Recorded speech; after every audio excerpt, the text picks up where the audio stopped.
Hi there, it's Dr. Judith Briles, and welcome back to another edition of AuthorU, your guide to book publishing. And with us, we have someone we haven't had in a while, so it's long overdue. But we're going to be focusing on one of my key favorite all-time things is just to talk about marketing and getting you go up into a new stratosphere of success. So with that said, we always like to thank our sponsors, Nick Zellinger from NZ Graphics, who makes awesome book covers and interior designs, along with Rebecca Finkel, equally awesome in the book cover and book design field under Rebecca Finkel's name, which would be fpgd.com. That's how you find them, nzgraphics.com and fpg.com. And with that said, we're going to go off and running. I always love to start the show with a quote from my little book, Snappy, Sassy, Salty Success for Authors and Writers. And I think I'll just start with this one because this is where, since our topic is marketing today with the awesome Brian Judd, that this is the thing. This is the tipping point. Whether you're going to have a successful book, you could have the most brilliant book, the amazing writing, the most awesome story, but if you don't market it, nobody will know. It's that simple. So let's talk about failure. Authors don't fail. They fail when they don't learn the lessons that mistakes and previous failures reveal. And that would be in our topic matter today. Oh, I didn't market my book. So, Brian, let's talk about you a little bit and then we'll jump in. Brian is an author himself. He's an author of one of my favorite books, is literally How to Make Real Money Selling Books. He is a book marketing consultant. He's a speaker. He's a seminar leader, and he's the president of Premium Book Company. He's also the executive director of the Association of Publishers and Special Sales.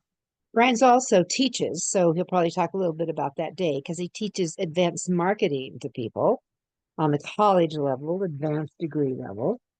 And he's the author of 8 ebooks with proven tips for publishing success. He also contributes to several monthly publishing newsletters, and he's the host of the show, The Book Authority, that aired for 13 years. So, Brian, that's you. Yeah, I'm Judith Briles, your host, and we're going to jump in and talk about book marketing success in 2025. Okay, Sounds good. Brian, where do we Just, start? Where do we start? if you're okay for me to share my screen. You can. Okay, it says I need to have your the host. Ben, you're supposed to do that. Let's see if he does that. Still disabled. Let me get into that. All right, hold on a sec. Well, let's just do a lead in. Share. Yes, this is supposed to be an automatic. Okay, we're on. He hears it. All right, so try again. All right, so with that, so we're gonna have a little PowerPoint this morning, looks like, and or this afternoon or evening or middle of the night, whenever you're watching this and listening in. But we're gonna go on there. And Brian, can you control it now? You can. Here we go. All right. And today's topic actually about marketing, but we're focusing on fiction particularly. Yay. Because in most cases, the marketing that I've heard or other groups, they focus on nonfiction. And these concepts will apply to nonfiction, but my examples will be for fiction. I've never written Brian, fiction. I have to ask you because I run across that too. I mean, to me, as a primarily nonfiction author, where like 44 of my books have been nonfiction, that it is the easy to find what the problem and here's the key points to get over it and here's some solutions, people. And that's how you market with the pain factor.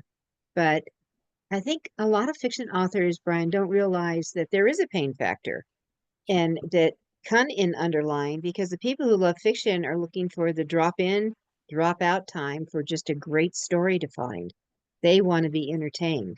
That's their pain, escapism. Maybe you have some other tips on pain, but I've always felt that way on that. I agree. I agree. That's something looking for that the escape, or just Yeah. on a plane. Just they want to spend some time, Yeah.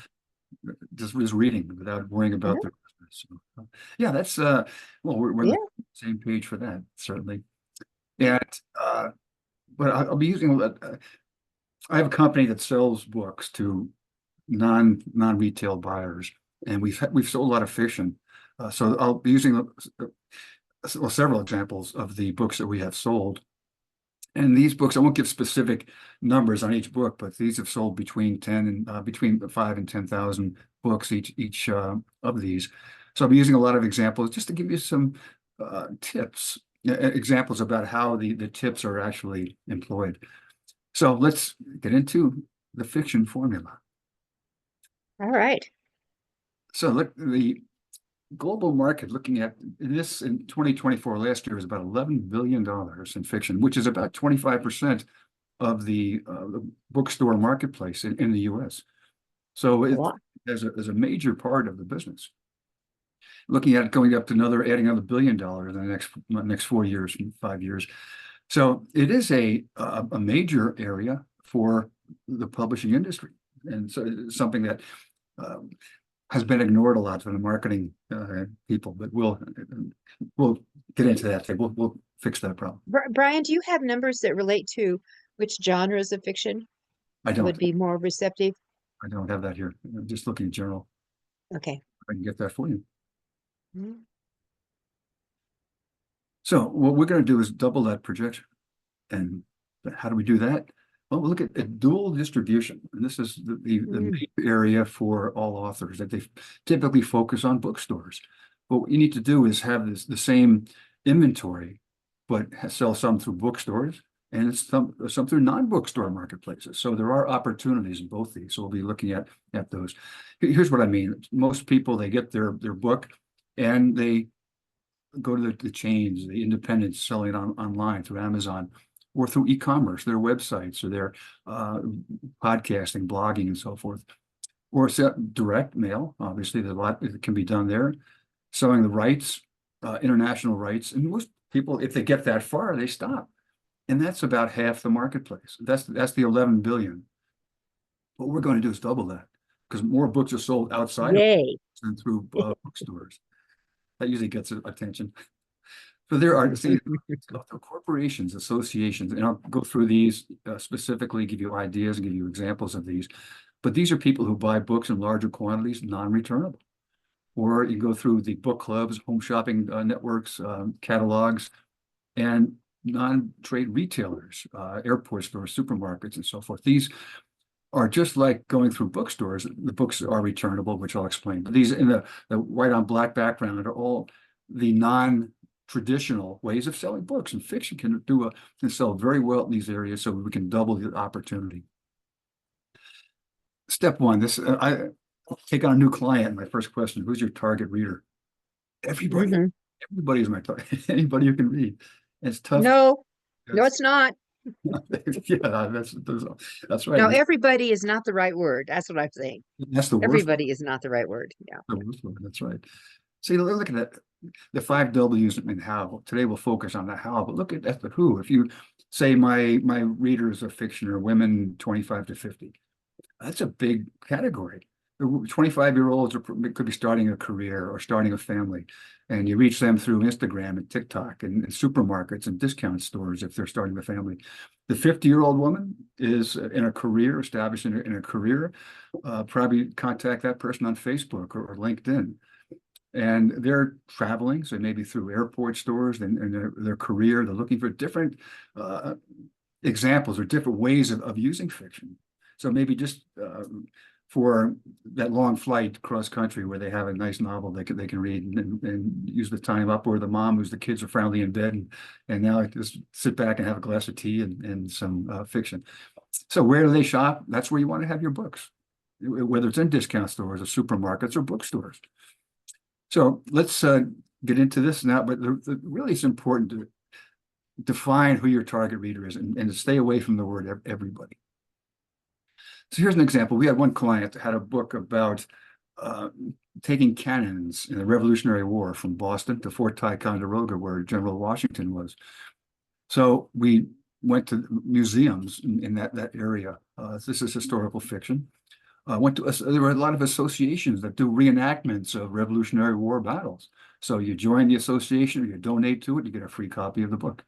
national parks, state parks, local parks all along the way, supermarkets and hotels in Fort Ticonderoga, that in New York area, that put it in the hotel room, and if they like it, they keep it and add it to their bill.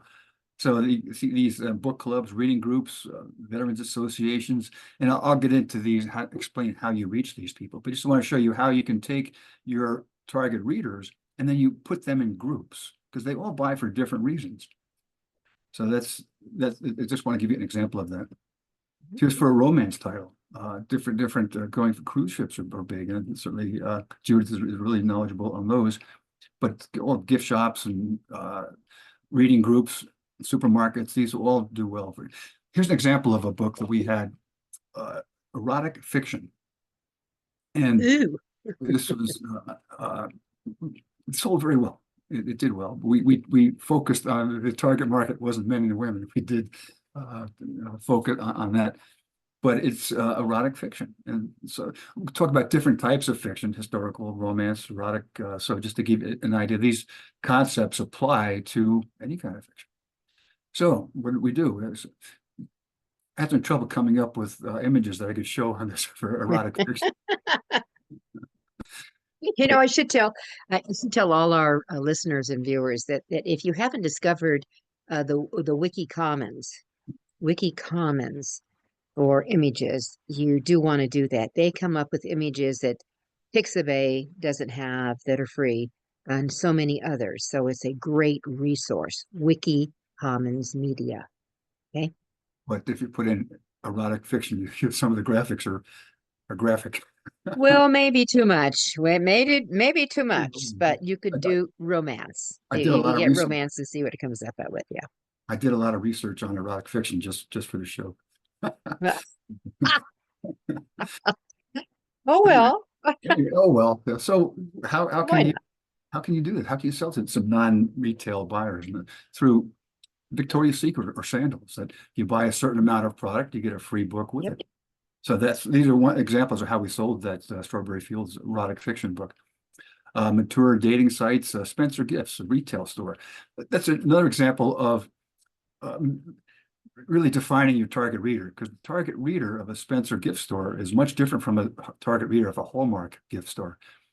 So that's why I start off with that very early in the presentation. But there's an erotic art museum. There are romantic cruises for couples, and then Erotic Writers Association, the Good Sex and Fiction Award, Rita Award. So there are specific awards for that particular genre. Then there are erotic bookstores. So again, we're looking at the ways of combining bookstore and non-bookstore marketing. The Erotic Authors Association, you join the association, you get a free copy of the book as a thank you, or renew your membership. Here's a thank you, and just an ebook, boom, shoot it to them. Magazines, if you subscribe to our magazine, you get a free erotic fiction book. The romantic getaways, just for these, you see there's just a wide variety, even book clubs and using Facebook. So there's a wide variety of niche markets, of market segments for this, and we'll show a lot more examples of that for you. So look at this dual distribution we'll focus on bookstores, then we'll get into the non-retail, but you sell through bookstores. You get a distributor. If you want to sell 10,000 books, you have to get 10,000 people to each buy one, maybe 12,000 if you can consider returns.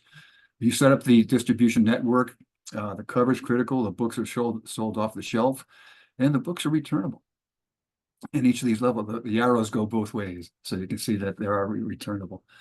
So, but you can still sell books. This website is particularly good. If you go there, it shows all these different genre bookstores. You click on any of these for if you have American literature, American Civil War, like the Waterman type of a book of Revolutionary War. But there are hundreds of these segments of bookstores that just focus on any particular topic. So that's a good spot for you. There are some traditional fiction sales opportunities, the Midnight Whispers bookstore, and the Fiction Writers Connection. Just did a Google search on fiction bookstores or bookstores selling fiction. And you'd be surprised how many of these opportunities come up. This turn the page bookstore is one that is something that is just for fiction.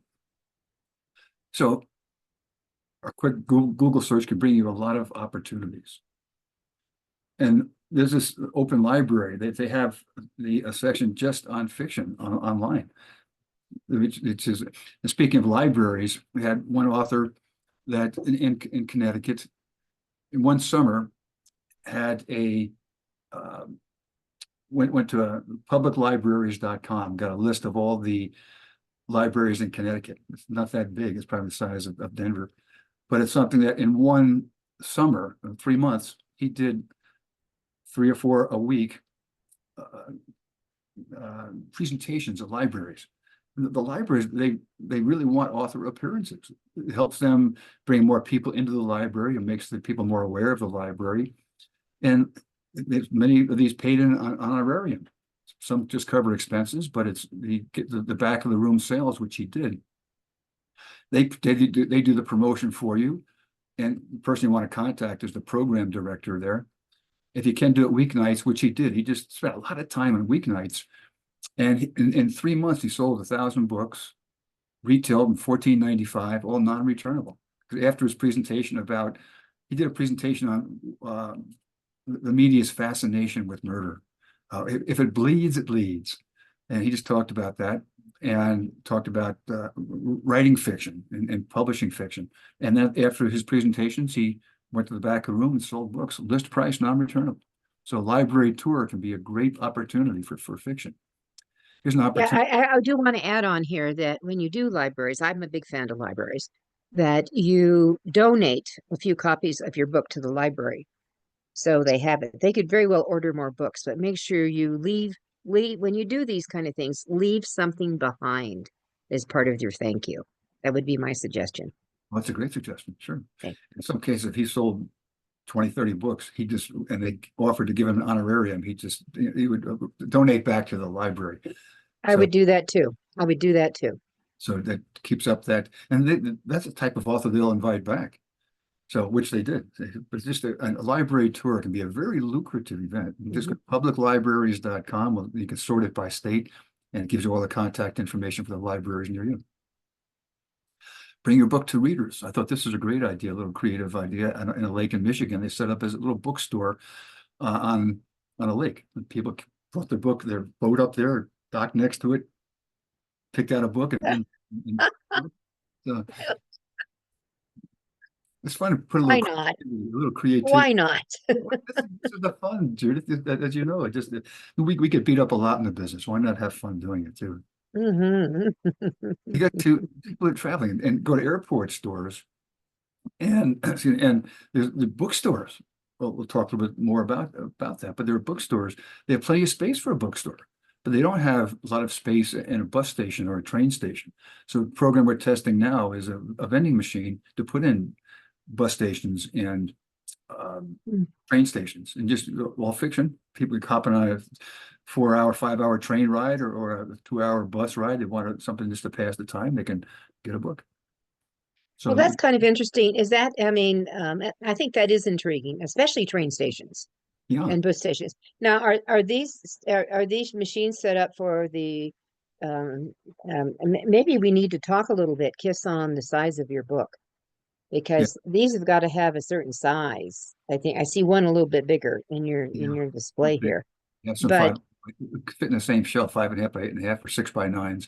So, but yeah, got it. you're not going to have a 7 by 10 or something here. So there are restrictions on Yeah. it currently. Yeah, limitations. But I'm not. It's not for. Remember the old traditional mass market, Brian? Yep. It's much smaller font, smaller book.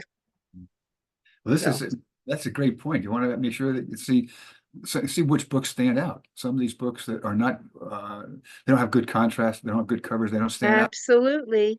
Cover here is critical.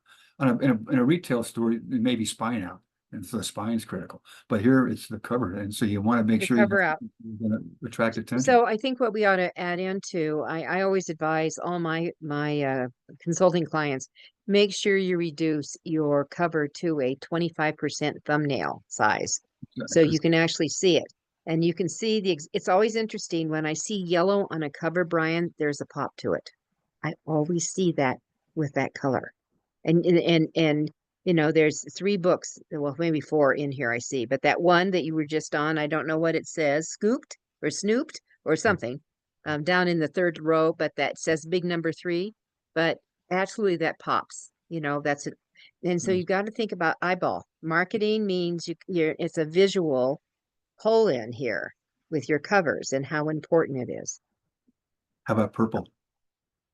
Well, I love purple, but I would make sure there's some yellow on it so there's some pop. Yeah. Yeah. The cover is critical, and you may have, Yeah. again, going back to your target market, if it is an older market, maybe you have a large print version of it. So Yeah.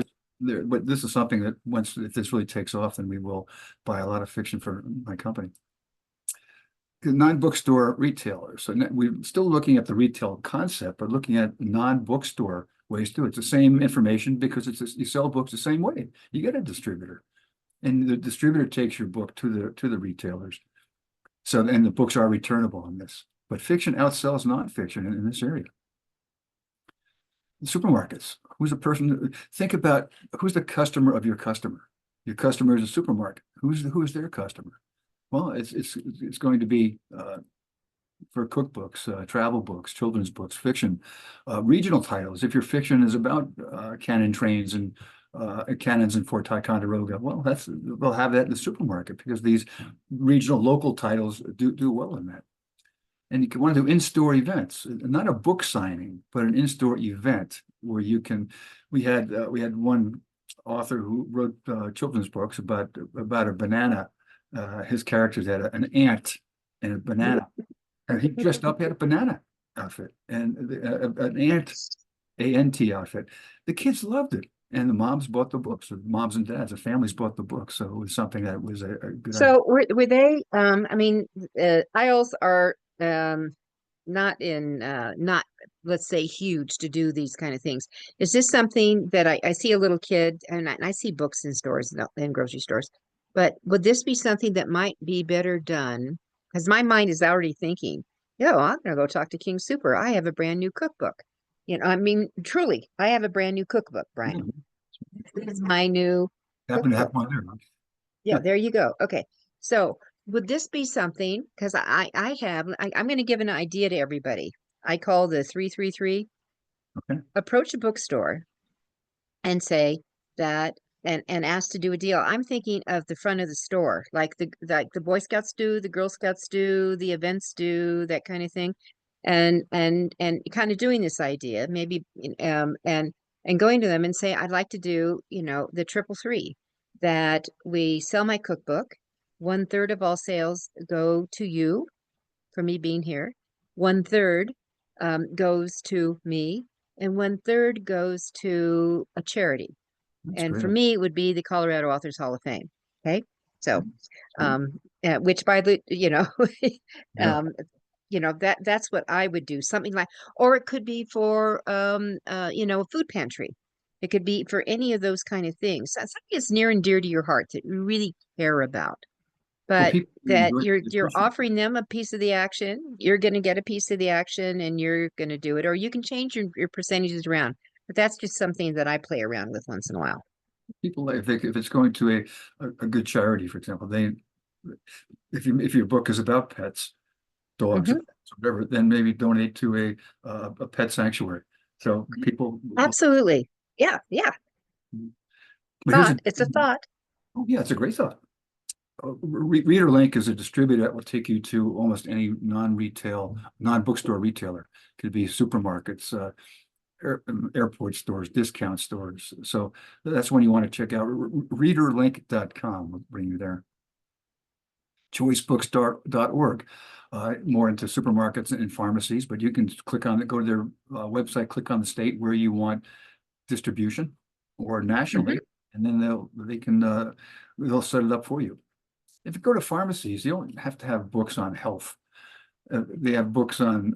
I first saw this wire kiosk there. They had the books on balancing a work and career, or financial analysis, or financial home finances, tax season if you're around tax time. But it's something that, so just don't think in pharmacies of health books. Think about who's the customer of your customer. Mhm. Sales through bookstores. If you go to Hudson or Parodies, you get through the National, but they're going to charge you $2,500 a month to have your books on their shelves. It's hard to make a lot of money. The first $2,500 goes to the store. So You know, Brian, that's a fantasy. I hear it's a fantasy of so many authors that this would be perfect. I mean, DIA is the Denver International Airport, and they have the tattered cover, which Barnes and Noble owns now, in the store. So that's a great resource, but people don't realize there's a price tag to be featured in that bookstore. pay to play. And you got to sell a lot, pay to play. You have to sell a lot of books. I think that some of your other ideas, outside of the ego, airports to me would be an ego run. Well, Um, I, I think that there's so many other ideas that you've already thrown on the table that could be far more lucrative and get on board sooner than an airport bookstore. well, maybe.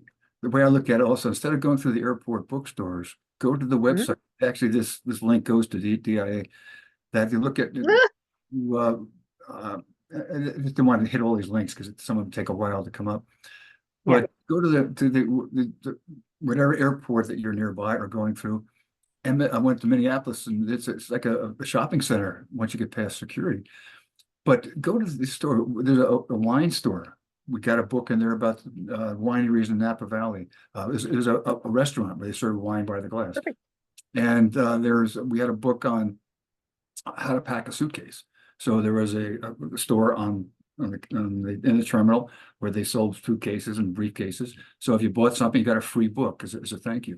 If you're chocolate stores, sunglasses, and they went to the Louisville airport recently, and there's a Louisville Slugger store on the concourse there. So if you're Baseball. baseball, Baseball. and there's a PGA store there. So if you go, your books about golf. So that I agree 100% that unless you're really a well-known major author, stay away from the Hudsons and Parodies and go to the stores that are on. And you can search these go to the airport website, go to the Terminal 1, whatever, and it lists all the stores there. And you can sort it by shopping, by relaxation, by restaurants. So it's a prospect list for you. Museums, zoos, parks, that we get that with that Waterman book. Certainly it's something that they want to extend the experience of their guests. So if you have children's fiction for a zoo or museum, it's a children's museum, it's a science museum, maybe science fiction. The thing is, it has to be well researched, particularly hardcover. They charge full price for it, so they're not discounting it. But when they won't accept your book if you can't document the fact that all the information is correct. If you're having dinosaurs and you have these dinosaurs were here 10 million years ago, well, they know that's not true. So, but museums are a real good area. Event Mhm. is a distributor to museums, to aquariums, to botanical gardens. For national parks, we went through Eastern National for the Waterman book, and the Western National Parks Association, WNPA.org, will take you to the West Coast. And on the website, you click by state, and has a direct link to the gift store buyers. So it's a great opportunity for you. If you have your fictions about any of these areas, well, the pharmacies, it could be choice books, books about anything about photography or clothing stores. So you want, again, looking at the topic of the fiction, whether it's, you have books about animals, it's PIDA, PIDA.com, Pet Industry Distributors Association. Go to that site, click on where you want a national distribution or state distribution. You may want to start out locally in a lot of these, where you go to your state, go to the Petcos, or even it's not, they contact the nationals, Petco, PetSmart. They also contact all the small independent pet stores. department stores, just do a search on that. It's so you can really get a lot of opportunities in these Sure. stores. The U.S. Love government, it. it's a not about military. Well, they do have military in there, but they have fiction. Here's just some children's fiction books about that. A big area for fiction. The military, the exchanges buy a lot of fiction for the sailors on board ship. They can't go too far once their shift is over, so they want to do something to read. So they don't have a bookstore on the ship, but they place the order. The next day, the helicopter comes in with supplies, and your book is there. So the exchanges, each branch has an exchange, and they sell a lot of fiction. More than all these fiction outsells nonfiction. ReaderLink will take you to discount stores. Costco just last month stopped selling books. I know, what they said. I mean, I bought so many books at Costco. It's stunning. I did too. But and they had a phrase that got ingrained in and was a lesson learned that Costco only wants stuff that will sell to the table, that's on the table. Sell to the table. That means every freaking book gets sold. And I had one of my clients got into Costco locally, and he was thrilled. It sold like 850 books. He was thrilled, Mhm. but there were 890 books that had been ordered. It wasn't good enough. Whoa, whoa. Yeah, they stopped it for that reason. They spent a full day. Some person or people were sending books back, boxing up books and returning them. So they just stopped doing it. But you can still get into it if you have your 25-year-old woman who's starting the family, or male or woman. You might want to get into Walmart or Target. So again, go through ReaderLink. Hotels. This is a great opportunity for Galaxy Press. Did a series of books by L. Ron Hubbard. Not Scientology books, but these are books Hmm. that fiction. He has over 100 of these books out there. So went to Best Western Hotel. They put books in the hotel rooms. If you like it, you keep it. They've stocked up their gift shops with all these, such a large variety of different topics. So you go to hotels and you can get the books in that room placement. We've had a lot of success with fiction and nonfiction with our clients doing that. They put it in the room. If the people like it, they take it and add it to their bill. Or they say, well, if you like this book, go to our gift shop. And there are a lot more similar to it. So think about the topic of your book, and think about a hotel that might be interested in that concept. But this worked really well with Best Western hotels. Mm. If you have a book for hospital gift shops, fiction does very well in hospital gift shops. So this Lori's Gifts focuses on selling products, including books, to hospital gift shops. Or you go to rephunter.net. One of these links that will take you. It has one site of reps looking for lines. They're looking for a product line to sell. So you go there, and you can pitch your books to these people who are looking for new products to sell. But they call on particularly gift stores, and well, it could be Spencer Gifts, or it could be Hallmark. So it could be hospitals, or it could be any other gift shops that for general gift shops. Mhm. Not for zoos or for museums, but just general line gift shops. So this Rep Hunter is a great site, or Lori's is for hospitals, but they'll take it. Cruise ships, something that's near and dear to Judith's heart, but this author did events on board the ship. He would talk about writing fiction. He did this book around the world, talking about different ports that the ship lines would contact. And he'd talk about his research that he did, but he was on there for free. They paid for him he would do different events during the over a week. He might do one a day or two a day. But he brought his wife, he paid for his wife, but all his accommodations were no charge.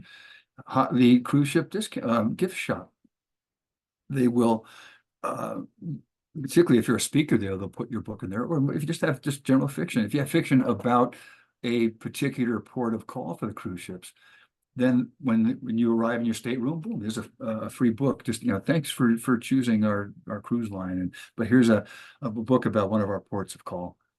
So you can, these cruise ships are several ways of getting into those. The same with airlines. We're working with an airline now. They have a book on events or places to. It's a fiction book about Italy, different locations in Italy. So we're looking to an airline now about buying these in large quantities, and then when first class people get on the flight from Denver to or JFK or wherever to the site, Italy, then they get on the plane and there's a free book right on their seat. So and people in the coach can buy one if they want. But it's just an idea. If you have your content about some other opportunity or some location internationally, contact the airlines or the cruise ships. Or this Budapest, we had a book by Henry Lee, a famous forensic scientist, and wrote the Buddhist.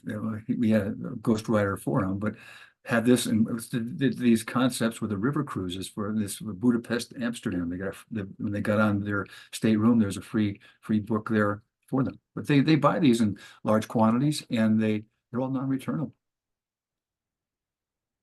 Book clubs, they give you good advertising, and it can enhance bookstores. Marcella Smith was the buyer at Barnes & Noble years ago, and she told me that because I asked her about book clubs, and they don't cannibalize the bookstore sales. They can really enhance that.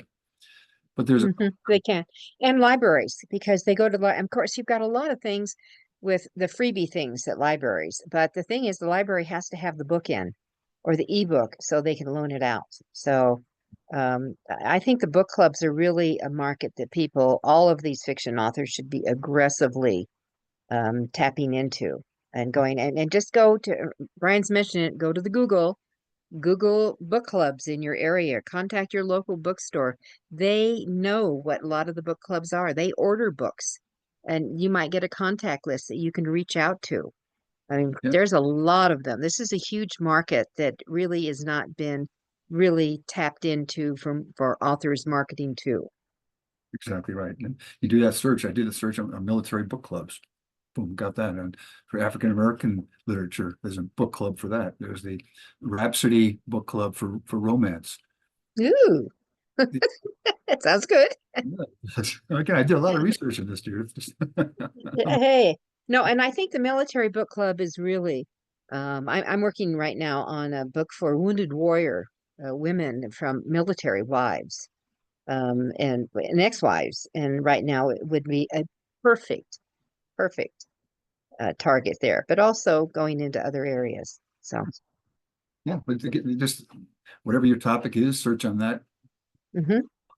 and just on Google, and these come up. And there are some of the what I call a gold mine site where it's a list of boom, and it's book clubs, associations, or I'll give you some more examples of these companies. But it's a list. It's a prospect list, and then you can contact these people.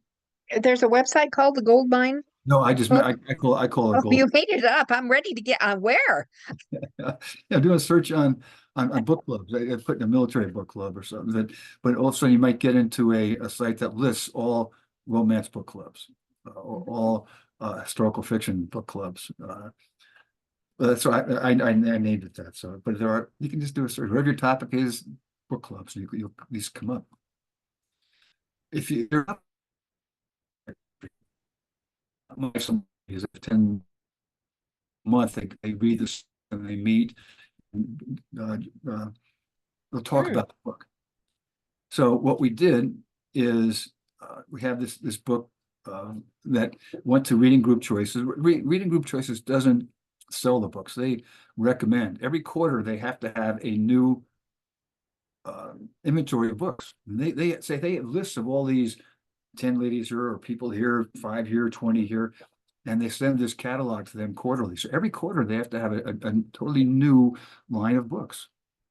And what we did with this author was got it in there because we told them that he would, when they're discussing his book, he would Zoom with them. If they were nearby, he would actually meet with them. But if they're across the country, he would meet with them via Zoom.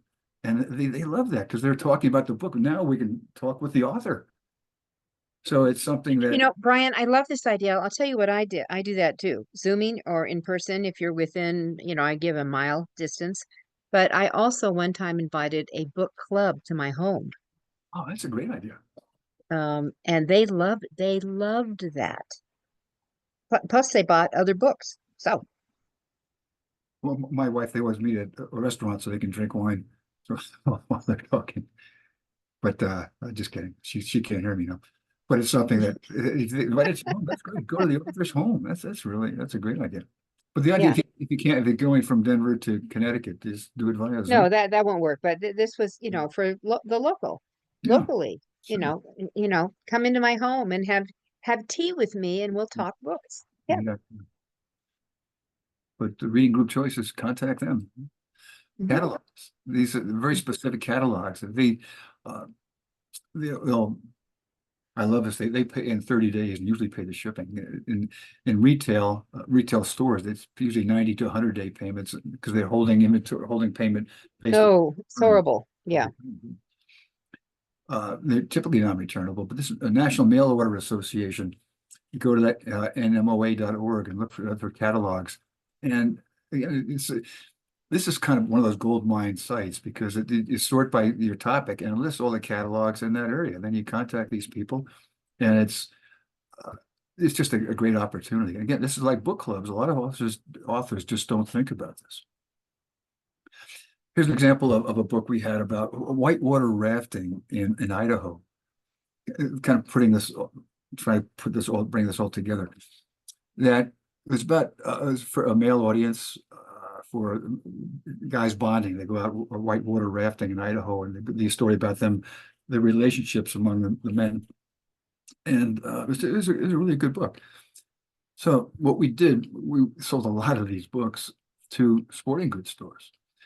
And one way to do that went to the kayak manufacturers, the raft manufacturers, and they bought 6,000 books. And then they go to Dick's and the sporting goods or other sporting goods stores. And if you buy my kayak, you get a free copy of the book with it, or my raft, you get a free copy of it. Or you Mhm. join the kayak club, here's a free copy of this book. It's a thank you. These associations, a kayak, you join the association, you renew your membership. Well, thank you. Here's a book as a thank you for that. Went to the Idaho State Parks, local parks, national parks, nature centers, travel agencies bought the books. If you're thinking about flying to Idaho, here's a free book. Just thanks for contacting my agency, or go to their website. It's a free download for that. Idaho B&Bs, Mhm. take it with you. We'll add it to your book. Both airports in Idaho, we put it in the airport stores. There's an Idaho Book Award. So you can see how a book like this, just the different opportunities. And each one of The these, natural. Yeah. it's The this, natural. it's think outside the bookstore. Again, it's just all these I places. I always think it's a good idea I mean, I think bookstores, I love being in bookstores. I'm going to be in Yeah. two Barnes and Nobles all day this coming weekend, all day in two different stores. I'll probably sell at least 40 books, Brian. Oh, easily. Yeah. Um, that's my typical sale. I do about 40 books every time I'm in the bookstore. But all these other are different. And my experience, I think my first real experience with a really big sale was with a club, actually, a membership. They were going to give it to new members. They were going to offer it to new members. Now, we had to really come down in price to make that possible, but that was okay because the order was for 1,500 books. Yeah. That's a really important thing that Yeah. you don't think about how much money you're making per book. Think about how much you're making for the order. The order 1,500, if you're making $2 a book and the order 1,500, you just made $3,000. So That's right. it's Plus, it's the influence factor. From yeah, that, you're right. speaking engagements came, you know. So you need to understand the domino factor. And I think the one thing, and I know with what we go, we have about 10 minutes to go. Just to let you know, this has been great content. That that it's one step at a time, everybody. This is one step at a time. And you got to put a plan together. It's a continuum that you're going to going. It's a Yeah. commitment. And as one of my friends said, how long do I have to keep doing this stuff? Well, how long do you want to sell books? That's what you do. I wrote a book called Perpetual Promotion. Well, that's it. P squared. Sounds good to me, Yeah, Brian. P squared. That's great. This is a book about uh, helping kids deal with the death of a cat. And it was well Oh, done. or a pet. Yeah, Yeah. just a pet. But this is specifically for cats. But That's for the cat people, right? we took it looking at the parents groups. They bought this for the kids. Veterinarians would uh, when they're putting an animal down, then they want to help the kids. They're very teary-eyed. The military bought a lot of these books to help kids deal with the death of a parent. And they took the concept of death of the pet, and it was just something that was really taking a concept and bring it to a different segment. Ronald McDonald House, Gilda's Club, these are places that deal with, unfortunately, the death of kids and people. And, but like pet magazines, subscribe to our magazine. Well, that was kind of touchy because this is about dealing with the death of an animal. Not too many magazines wanted to get into that, but it depends if there's they have this Veterinary and Medical Association of Kids Corner. They bought a lot of books for that. We talked before about the charity giving books away. There's cat fanciers association. They have a special fund for animals. There are a lot of different breeds of cats, and each one of those has an association. So take the concept of your book, and then you find out different ways in which to move it. So a lot of books, this book to the military, because there's a very good way to help the kids deal with that. Grief centers, dealing with kids and dealing with the death of a parent or a sibling. You can do this, creating line extensions, a new size, a large print book for that. We had a book, is a fiction book about Santa Claus, obviously. This concept of bundling, where you put two products together. We had a glass manufacturer, but he has glass plates. So we bundled this. You get the book plus a glass plate for Santa's cookies, or a book plus a glass, a mug for the milk. So we bundle this, and the idea is that you have two products that cost less than buying each one separately. Author extensions, where you're just getting your name around, getting more people aware of you. So when you contact a distributor, they say, "Oh yeah, I've heard of you." But you can do these podcasts, art, blogging, doing a lot of this work. Rick, go through the non-retail segment. Now you're looking at your contact. You're not working through a distributor. You're contacting these people directly. But if you want to sell 10,000 books, you can sell 10,000 to one person. They don't buy for resale. They'll buy for use as a promotional tool. So it's a little bit different from the retail section of it.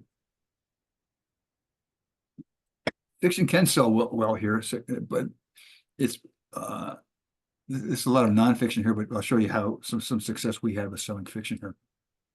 Associations, if you can align with their cause, then you can have a reciprocal links to their website, perhaps. A lot of big associations have a bookstore on their website.